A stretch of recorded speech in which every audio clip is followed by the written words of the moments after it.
Alors, mon Émilie, avant de commencer à parler de bouger, moi Mhm. là, je veux comprendre si c'est si important que ça de se fier à l'indice de masse corporelle ou communément appelé IMC. Mhm. Mais en fait, l'indice de masse corporelle, pour ceux qui ne le sauraient pas, c'est tout simplement un calcul. On prend le poids sur notre taille et on met ça au carré, ça nous donne un chiffre. Ce chiffre-là, puis il faut se souvenir, l'IMC, c'est un concept qui n'est pas très récent et qui est peu soutenu par de la science. OK? Ça fait des années, là, on parle des années 1900, que tranquillement, les scientifiques ont amené ce concept-là d'IMC et ça n'a jamais été vraiment revalidé, puis on base beaucoup notre système de santé sur ça, même de nos jours. Donc, ça nous donne un chiffre et à partir de là, ben, c'est là que vient le concept de poids santé parce que si vous avez déjà entendu ça, ben, un IMC entre 18,5 et 24,9, ça nous donne un poids santé. 24, 25 en montant, on a le concept du surpoids. Ensuite, en 30 et plus, ben, on tombe dans la classe d'obésité et là, ensuite, ça continue. Donc, c'est vraiment un chiffre qui est simplement basé sur notre poids et notre taille. Ça OK. ne tient pas en compte rien d'autre. C'est ça, parce que moi, il y a des femmes qui viennent me voir, ils Mhm. m'ont toujours, et des hommes, pas Oui, simplement des femmes, oui. qui viennent me voir et disent, mais moi, j'ai toujours eu des gros os, des os Mhm. plus denses que Mhm. d'autres. C'est vrai. Ouais.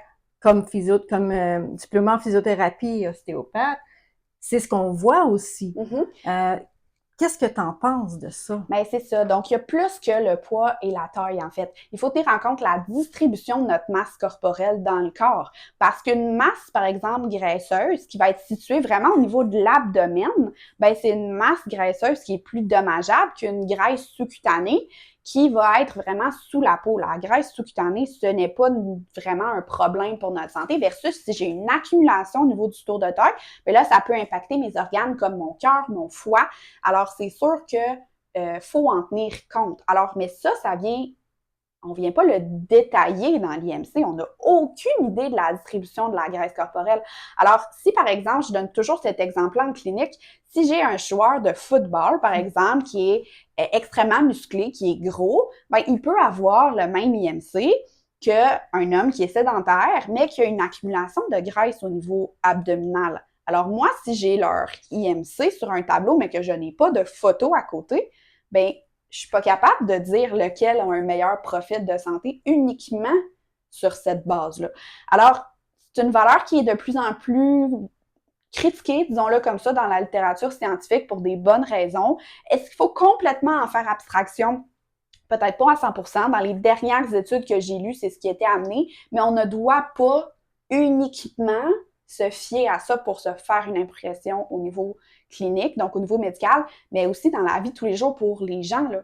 Si vous Mhm. calculez votre IMC, puis que c'est le seul outil que vous utilisez, ben, il ne faut pas partir en peur avec ça. Mais sur quoi alors faut-il Se se baser. baser pour nous dire oui, je suis en bonne santé ou peut-être j'ai des choses à améliorer? Ben, il y a un paquet de facteurs. Un facteur simple qu'on peut mesurer à la maison, c'est le tour de taille.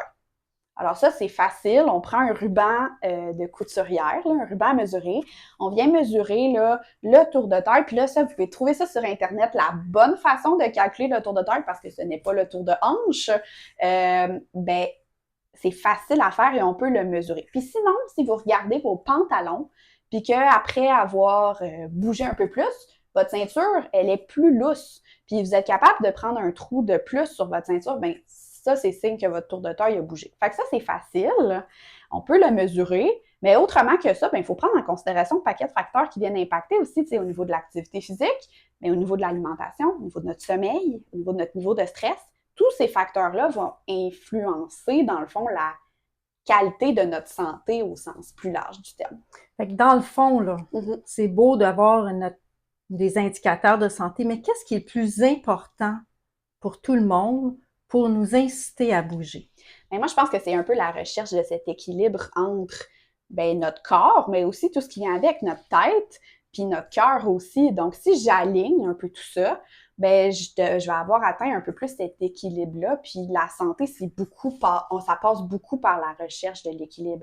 On veut pas être dans un équilibre qui nuit à notre santé, mais on veut pas Mhm. non plus être, en déséquilibre. Fait que moi, je dirais que c'est un peu ça. On veut aller chercher ses bonnes habitudes sur le long terme aussi. Ça fait une différence. OK.